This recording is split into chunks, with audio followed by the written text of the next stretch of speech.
काय महिला बालकल्याण मंत्री असणाऱ्या आदिती तटकरे यांनी याचा सर्वे केलेला आहे का? आदिती तटकरे यांनी गेल्या महिनाभरात एक तरी बैठक बालकांच्या हक्कांच्या संबंधाने भरवलेली आहे का?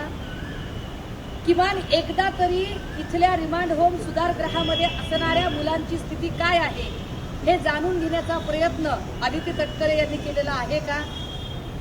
आमचा आदिती तटकरे यांना व्यक्तिशः विरोध असायचं कारण नाही, मात्र तुम्ही ज्या पदावर काम करत आहात त्या पदाशी संबंधित असणारे जर अनेक प्रश्न गेल्या महिनाभरात ऐरणीवर येत असतील आणि त्या प्रश्नांची उत्तरं तुम्हाला शोधता येत नसतील तर आदितीजी तुम्हाला खरंच मंत्री म्हणून घेण्याचा अधिकार आहे का?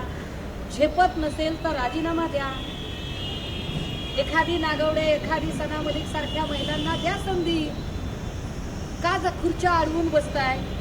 निव्वळ तुमचे वडील एका पक्षाचे अघोषित बादशाह आहेत म्हणून तुम्ही त्या पक्षाशी संबंधित असणाऱ्या ज्या तुमच्या जबाबदाऱ्या आहेत त्या तुम्ही पार पाडणारच नाहीत का? मला वाटतं ते जास्त महत्वाचं आहे. या शहरातल्या एकूण पाळणा घरांमध्ये अधिकृत पाळणा घरं, अनाधिकृत पाळणा घरं, प्ले ग्रुप अधिकृत आणि अनाधिकृत या सगळ्यांमध्ये त्यांचे सर्वे झाले पाहिजे, त्या सगळ्यांचं ऑडिट झालं पाहिजे आणि या आडून चालणारा सावळा गोंधळ सुद्धा थांबला पाहिजे.